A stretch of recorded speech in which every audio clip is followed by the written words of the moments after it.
Estado feudal, ¿sí? Siglos V y siglo XXI, ¿sí? La diferencia entre los estados, estado antiguo. Empezado por el estado feudal, ¿ok? Aparece con la caída del Imperio Romano por los pueblos bárbaros germánicos, es decir, los pueblos bárbaros germánicos hacen caer el Imperio Romano. Cuando irrumpen las fronteras del Imperio Romano, destruyen Roma y surgen pequeños reinos con diferentes lenguas y costumbres. Desaparece el comercio, aceptan el cristianismo, no tienen una moneda y no se cobraban impuestos.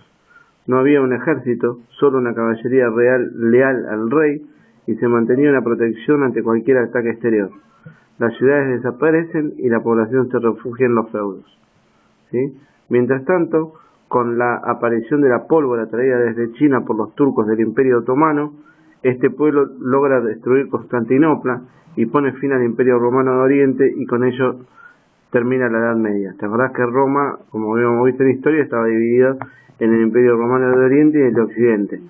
Los germánicos, los alemanes, digamos, de hoy, vencen al Imperio Romano de Occidente y los otros vencen al Imperio Romano de Oriente. Cae toda Roma y termina lo que se llama con eso la Edad Media.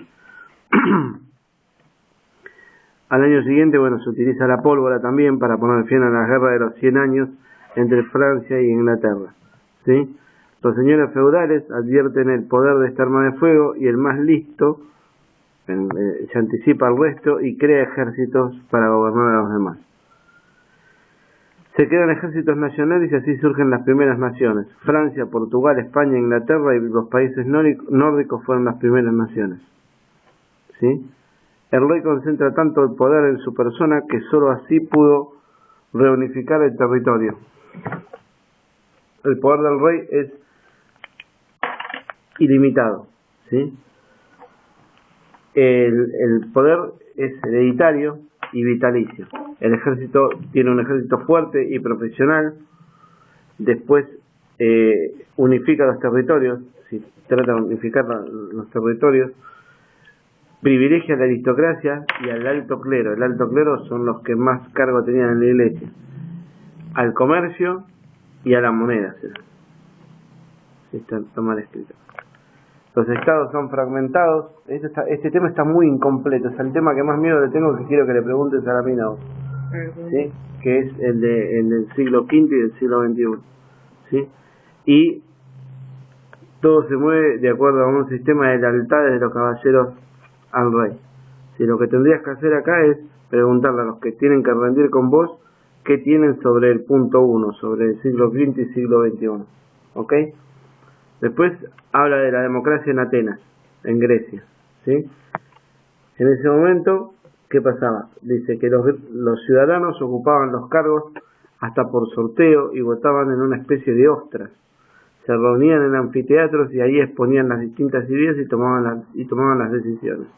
La peor pena de Atenas era el ostracismo o el exilio de Atenas, ¿sí? La peor castigo que podían recibir era que te echen de Atenas. En el siglo XXI la democracia se vuelve indirecta. ¿Qué quiere decir esto? Que los pueblos actuales, por la gran población que hay en el mundo hoy, practican una democracia indirecta. Mediante el voto eligen representantes que deciden las políticas. ¿Qué diferencia hay entre la democracia directa del Estado antiguo y la democracia indirecta? Justamente que antes, como las poblaciones eran menores y se reducía a que los que tenían poder de decisión eran los que tenían plata, la democracia era directa, es decir, ellos mismos votaban, no había un congreso, no había representantes, no había nada. Hoy vos lo que elegís no es, vos no podés tomar las decisiones, vos elegís, es decir, vos no podés tomar las decisiones en lugar de Macri, vos elegís a Macri para que ponga un equipo y sea presidente, a Macri o a cualquiera, ¿no? Por eso es indirecto, vos elegís representantes y esos representantes son los que gobiernan. En el otro estado, en el estado antiguo, era directo porque si vos eres un feudal, vos opinabas directamente.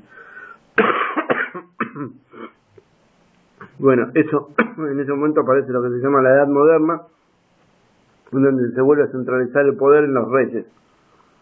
En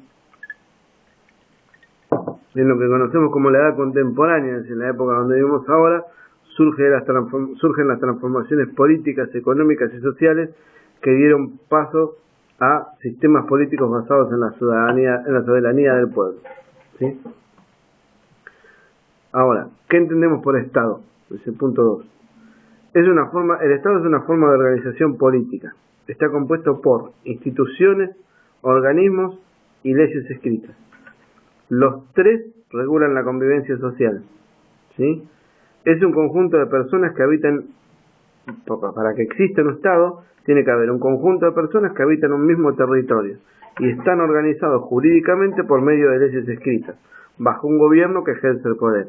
¿Qué es una ley escrita? Una constitución. Si no hay un Estado que pueda existir sin una constitución, es un reglamento, digamos. El Estado también se lo conoce como una institución u organización política que tiene la autoridad y el poder de mantener el orden y garantizar los derechos de los ciudadanos. La creación de un Estado se da a partir de una decisión política. ¿Sí? Un Estado comienza a existir a partir de la sanción de una Constitución. No puede existir, como estamos hablando, no puede existir un Estado si no hay una Constitución. ¿Sí? Y el Estado está circunscrito a un territorio. ¿Sí? ¿Cuáles son las funciones y objetivos de un Estado? La principal es crear un orden legal que asegure actuar libre, que asegure la libertad del pueblo sin afectar a los derechos de los demás, ni que las personas afecten sus propios derechos, ni afectar el derecho de las personas en su totalidad. Regula la convivencia social, ejecuta políticas para el bienestar general, crea sistemas de salud y educación, realiza obras públicas y de infraestructura como caminos, rutas y viviendas, administra un sistema de impuestos para financiar obras y es responsable de la relación con otros países. Eso es lo que conocemos como una política internacional. Se dice que el Estado tiene 4 elementos básicos para existir. Todo Estado tiene que tener un elemento físico. Ese elemento físico es el territorio, ¿sí? Que está definido por el espacio geográfico, los límites que separan un Estado de otro. Además del territorio, que es el suelo donde pisamos, incluye el subsuelo, ¿sí? La parte que está debajo de la tierra, obviamente. ¿Sí? Por eso ahora cuando hablan del submarino está el espacio marítimo, son 200 metros de profundidad. Hasta ahí el país es parte de Argentina, después son aguas internacionales. El espacio aéreo también, ¿sí? Territorio, el espacio aéreo y el espacio radioeléctrico, por donde vos mandás señales de comunicación, el espacio marítimo, que contempla al fluvial, a la plataforma continental, que es lo que está debajo, hasta 200 metros de profundidad, ¿sí? Entonces, el primer elemento es el territorio, el elemento físico. El segundo elemento es el elemento jurídico-político, o el sistema legal, que lo conocemos como el poder. ¿Sí? El segundo elemento es el poder, la fuerza del Estado, que es la fuerza del Estado de imponer un orden para posibilitar una convivencia pacífica. El Estado tiene el monopolio de las fuerzas y el poder soberano. El Estado es el que maneja la policía, los militares, la gendarmería. Si tiene que intervenir, tiene el poder de intervenir para hacer lo necesario para que se tranquilice una situación, un quilombo social. ¿Sí? El tercer elemento es el elemento político, que es el gobierno en sí. ¿Sí? Es un órgano integrado por un conjunto de instituciones, órganos y personas que ejercen temporariamente el poder del Estado. Temporariamente porque hay elecciones, cada 4 años se elige un presidente, cada 6 se eligen diputados, cada 2 se van renovando. Por medio de la sanción, aplicación y control de cumplimiento de las leyes. Este poder fue dado por el pueblo a través de las elecciones o las votaciones. ¿Sí? El cuarto elemento que necesita un Estado es la población en sí, que es el elemento humano, que son las personas o los habitantes de ese territorio, que tienen que respetar las leyes y que a su vez tienen derechos. ¿Sí? Cuando los habitantes de un Estado comparten la misma cultura, forman lo que conocemos una nación. Si una nación viene a consecuencia de un Estado. Primero tiene que haber un Estado, primero tiene que haber un territorio, después tiene que haber un Estado, después tiene que haber una constitución, un Estado y una nación. ¿Sí? que es el vínculo jurídico legal que une a una persona con un Estado y recibe el nombre de nacionalidad o ciudadanía. Esta ciudadanía está expresada hoy en día por la figura del DNI, el documento nacional de identidad, el pasaporte, que determina la ciudadanía de una persona. En Argentina la nacionalidad se da por nacimiento o por elección, es decir, un extranjero puede tramitar ser argentino.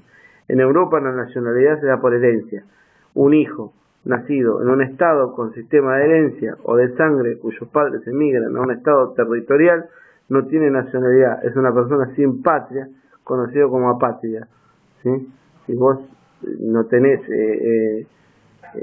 ahora está la Comunidad Europea, pero antes vos como que no tenías patria. Entonces, los 4 elementos son el elemento físico, que es el territorio, el elemento jurídico político, que es el poder, el elemento político, que es el gobierno, sacar esto,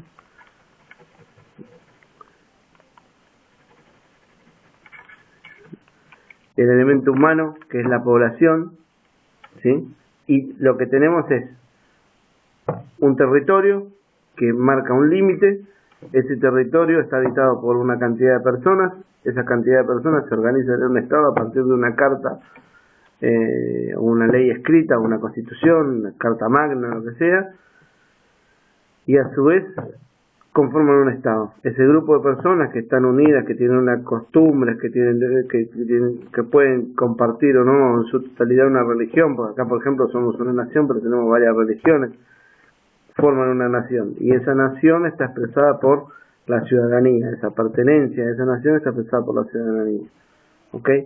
¿Qué relación hay entre el territorio y el Estado? ¿No? Que el Estado es el ejercicio de la soberanía, el Estado es quien dice, bueno, este es mi territorio, no puede venir otro país a invadirme, en teoría, ¿no? ¿Qué son los estados nacionales? ¿Sí? Todos los habitantes pertenecen a una misma nación, viven en un mismo territorio y deben respetar las mismas leyes.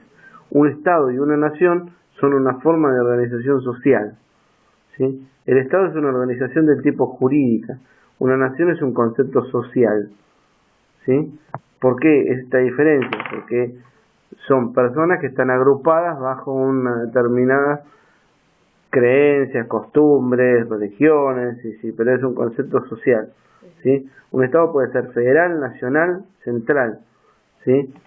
Por ejemplo, los Estados nacionales están Argentina, Rusia, Francia o Italia, ¿sí? Vamos a hablar de los orígenes del Estado moderno. Los orígenes del Estado moderno surgen de la Edad Moderna. Los seres humanos tuvieron que organizarse para poder sobrevivir. En los primeros tiempos, lo que existían eran hordas de personas, ¿sí? Que formaban una organización primitiva, sin una estructura. Después de las hordas se pasó a las tribus, ¿tá? En las tribus el poder lo tenían los más ancianos, que eran considerados sabios. En el cercano oriente aparecen formas de organización política y social basadas en fundamentos religiosos, por ejemplo en Egipto. Después aparecieron las polis, ¿sí? Que viene como de metrópolis, ¿sí? Que eran ciudades-estados. Fueron lo primero que apareció más parecido al Estado moderno, digamos. Fue creada por los griegos y tuvieron diferentes formas de monarquías absolutas hasta democracias. Por ejemplo, en Atenas, la capital de Grecia, ¿sí? Después aparece el Imperio Romano, que fue una compleja organización política con un imperio centralizado a comienzos de la Edad Media, que surgen pequeños reinos creados por pueblos bárbaros de poder descentralizado, ¿sí? Roma se empieza a enquilombar mucho, ¿te acordás que lo habíamos visto en historia? Porque se empieza a crecer desmedidamente de todo lo que conquistan y tienen que empezar a dividir, a parcelar, digamos, porciones de territorio, ¿sí? Ahora vamos a ver la definición de nación. Una nación es un conjunto de personas unidas por un vínculo de identidad compartido que tienen generalmente el mismo idioma, costumbres, tradiciones, ¿sí? Acá hay traducción. Valores, religión y una etnia. Esto lo vamos a tener que pegar una corregida. Yo voy a dar una corregida. En una nación, La unión de sus miembros es espontánea. Se crea un vínculo de pertenencia y sus miembros conservan la unidad sin necesidad de normas y pautas jurídicas. La creación de una nación es un proceso histórico que puede llevar décadas. Es un proceso histórico que está hablando no porque es un proceso de un día para el otro, sino que lleva años. De hecho, en toda la creación de las naciones ha habido guerras civiles, como en Estados Unidos, como en Argentina. Y acá tuvimos temas de los unitarios y los federales, que ahora después lo vamos a ver en la Constitución y todo eso. Puede llevar décadas y hasta siglos. Los habitantes de las naciones terminan organizándose políticamente y así nacen un Estado nacional. Acordate que en Argentina tuvimos todo el tema de que Buenos Aires no se quería acoplar, que el tema de unitarios federales. Todo eso pasó desde 1810, en donde se nombra el primer gobierno patrio, hasta 1816 se declara la independencia de España, pero todavía no éramos un Estado nacional. En 1816 éramos independientes de la corona española, pero no teníamos constitución. La constitución la tuvimos casi 40 años después, en 1853. Tuvimos 40 años de guerras internas en donde no teníamos constitución, por ende no éramos todavía un Estado nacional. Sí, está la Asamblea del año 13, todo lo que vamos a ver en el medio. ¿Cuáles son las diferencias entre nación y territorio?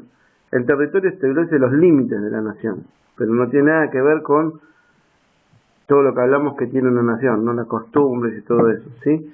Las leyes tienen validez dentro de dichos límites territoriales, ¿sí? El territorio favorece el mantenimiento de la cultura de un pueblo. Lo más común es que todos los habitantes de una nación habiten un mismo territorio, por lo tanto un mismo estado. Obviamente tenés argentinos que viven en otro lado, pero lo común es esto. ¿A qué se conoce como naciones sin territorio? Que existen. Aunque lo más común es que todos los habitantes de una nación habiten en un mismo territorio y por lo tanto en un mismo estado, existen históricamente algunas excepciones, como la nación judía, el pueblo gitano o la nación kurda. Ejemplos de las naciones sin territorio son justamente los gitanos, los kurdos, Cataluña y el Tíbet. Son naciones que todavía tienen mucha cultura migratoria. Ahora los judíos están casi todos en Israel, pero históricamente fue una cuestión de que como eran perseguidos iban por todos lados. Los gitanos siguen igual, no tienen un estado, no hay un país donde estén todos los gitanos.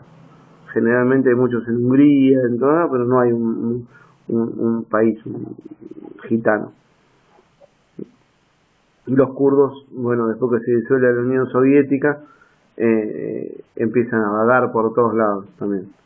Son gente que mantiene las costumbres y todo, se comportan como si fuesen una nación porque tienen el mismo idioma y todo, pero no tienen un espacio físico, no tienen un territorio delimitado y no tienen un estado. ¿Sí? También existe otro tipo que es una nación en varios estados, ¿sí? Que por ejemplo fue en Alemania. Alemania, después de la Segunda Guerra Mundial, levanta el muro de Berlín y se divide en dos estados totalmente independientes. Era una nación, ¿sí?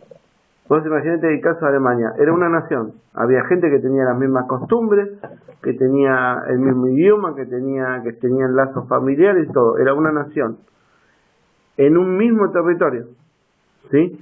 Porque Alemania tenía un territorio definido por límites, pero levantan el muro de Berlín y se arman dos estados diferentes, la parte en el medio, queda una Alemania que estaba de acuerdo con la política que impulsaba Estados Unidos, que era la Alemania occidental, y una Alemania oriental que queda de acuerdo con las políticas de lo que era la Unión de Repúblicas Socialistas Soviéticas, que hoy es Rusia y un montón de países que se separaron, ¿sí? Llegaron a tal punto de ser dos estados que es lo que yo te contaba, que se había un mundial de fútbol, se presentaban dos Alemanias, Alemania Federal y Alemania Oriental, Alemania Occidental y Alemania Oriental.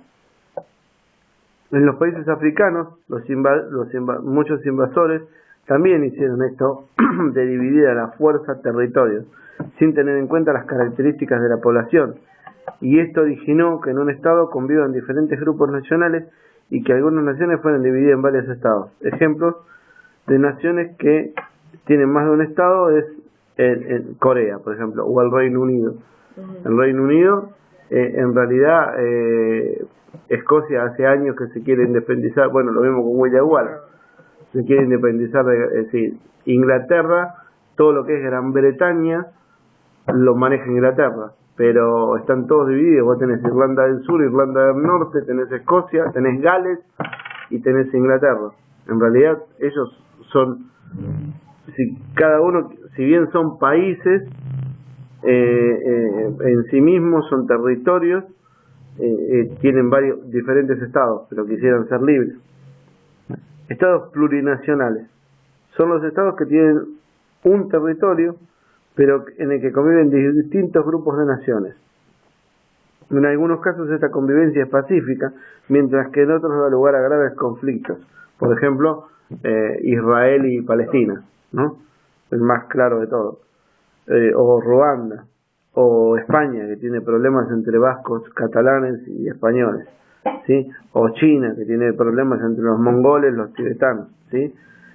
Argentina, por ejemplo, es un estado plurinacional, en donde no suele haber muchos conflictos, ¿sí? En territorio argentino viven diferentes naciones indígenas, también viven muchos inmigrantes que dieron forma a la idiosincrasia nacional.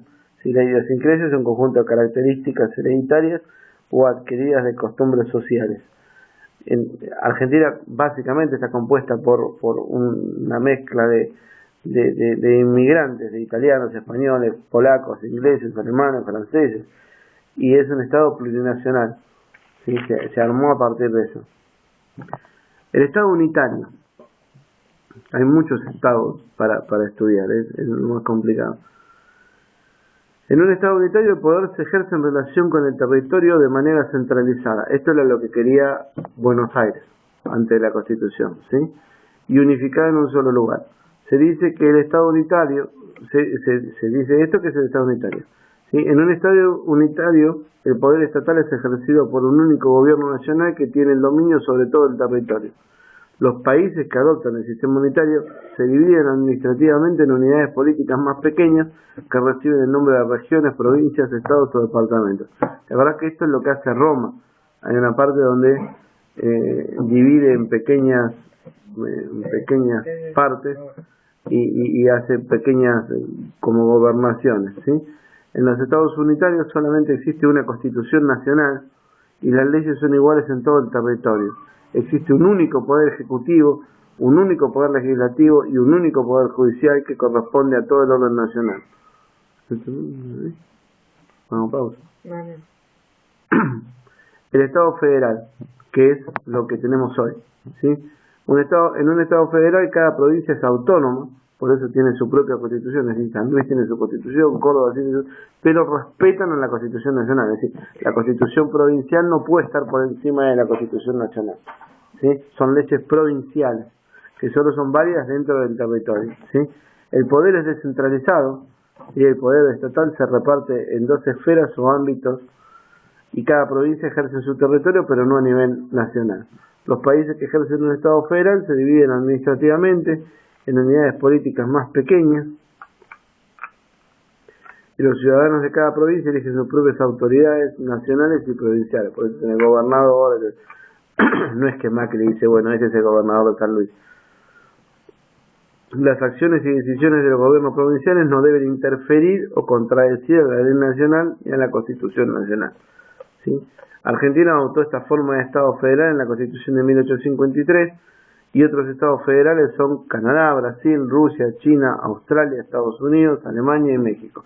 Cuando hablamos de Rusia ahora. Después de la caída del muro de Berlín, después de la disolución de la unidad de las repúblicas socialistas soviéticas, ahora Rusia. Sí, Putin, digamos. Existe también lo que se llama un Estado confederado, o los Estados confederados. Se conoce un Estado confederado cuando varios Estados soberanos e independientes se unen para conservar su poder. ¿sí? Dicha unión se lleva a cabo mediante tratados y pactos y no existe una constitución única.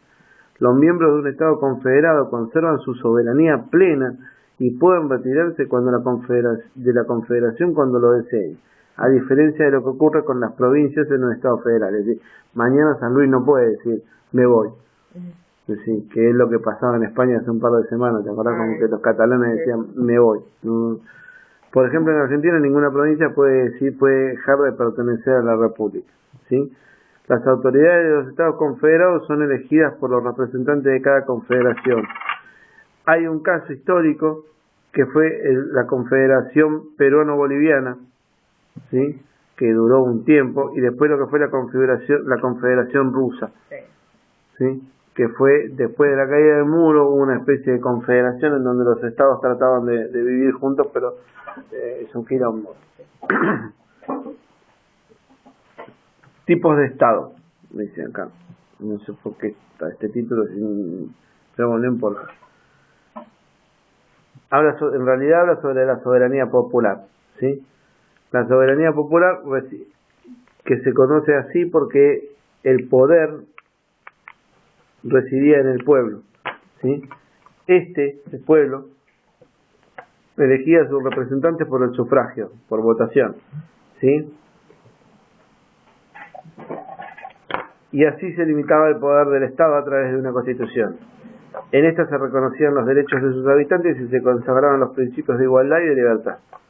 La base económica del Estado era el sistema capitalista que fue adoptado por Argentina en la Constitución de 1853. El Estado absolutista, ¿sí? En el Estado absolutista, el Estado es gobernado por un monarca, por un rey, cuyo poder ejercido no tiene límites. Su autoridad se dice que, entre comillas, provenía de Dios y era hereditario y vitalicio, ¿sí? Esto es como el que estábamos hablando, claro, no el que estábamos hablando hace un rato del estado ¿cuál era? Bueno, sí, de la parte del estado feudal y toda esa parte, ¿sí? El territorio unificado, bueno, mucho está muy relacionado con la época de las cruzadas y todo, ¿está? El territorio unificado tenía fronteras nacionales, ¿sí? El absolutismo fue una forma de gobierno en Europa durante el siglo XVII. La autoridad del rey era absoluta, el poder era indiscutible,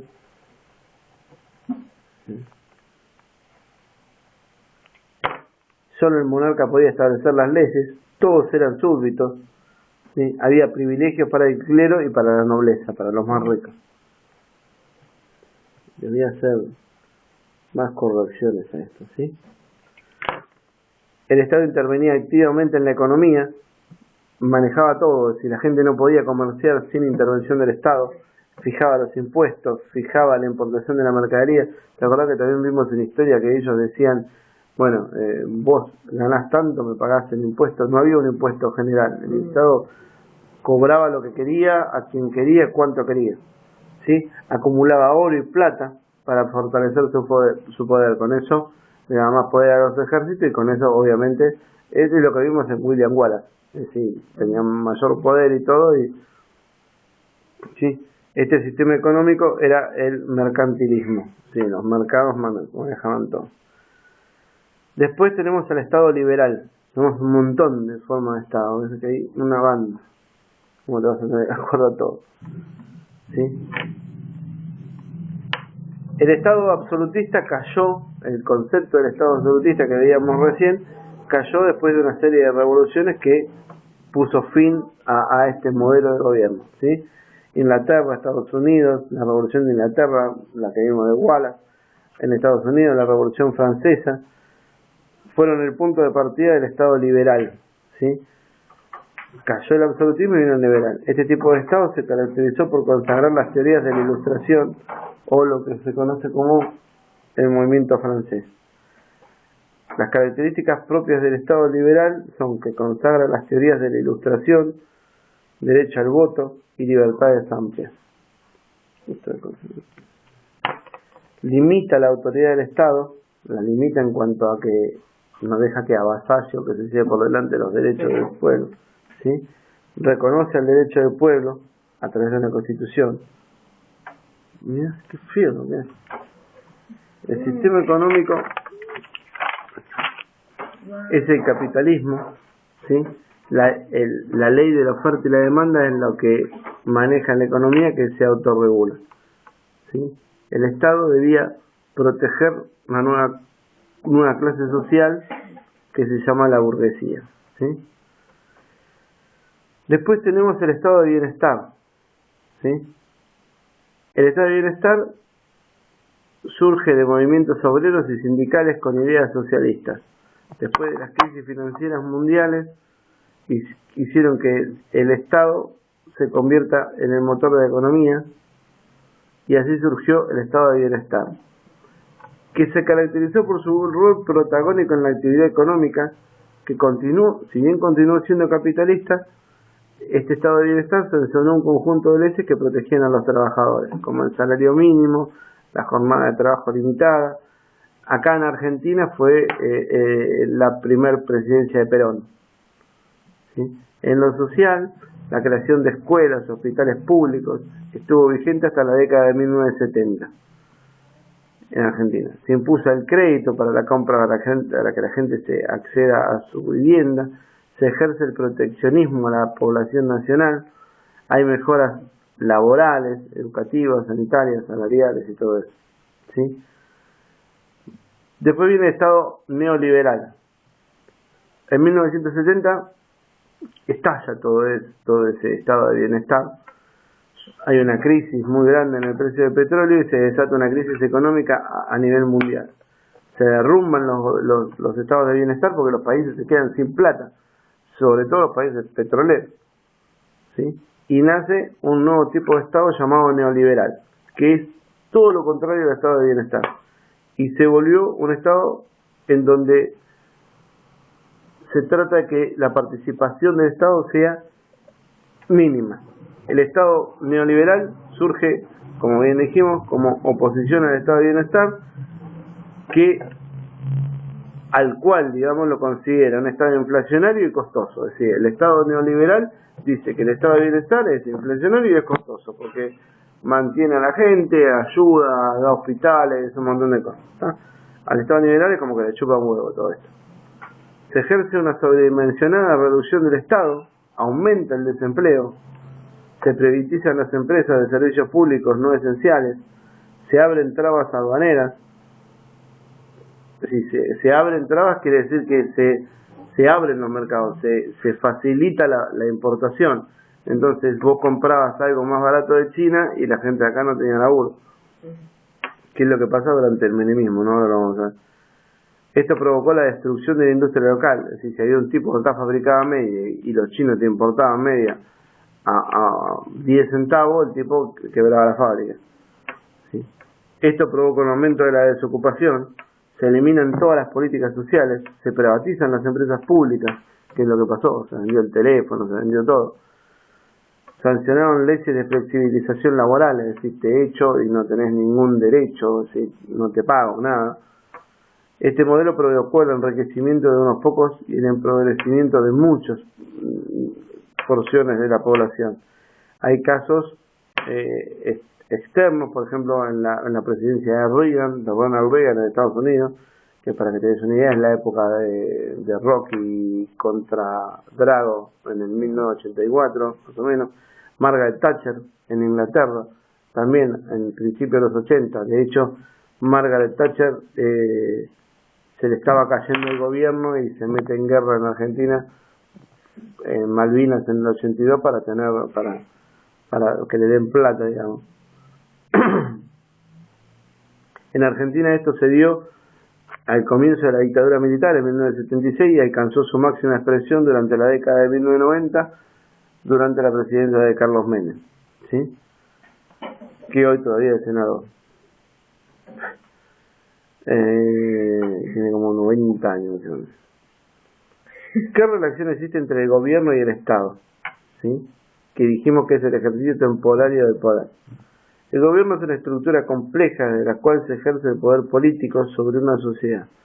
todos los órganos de gobierno coordinan e instrumentan estas medidas mediante las funciones ejecutivas, legislativas y judiciales, y son responsables ante el pueblo por las decisiones que toman. ¿Está? Ahora ya terminamos con todo lo que es Estado, ¿sí?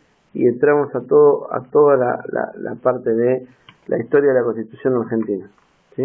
Hoy no vamos a llegar a ver todo esto, pero lo vamos a separar en tres: todo lo que es Estado, después vamos a ver todo lo que es la Constitución argentina, y después por último vamos a ver todo lo que es adicciones y esas cosas.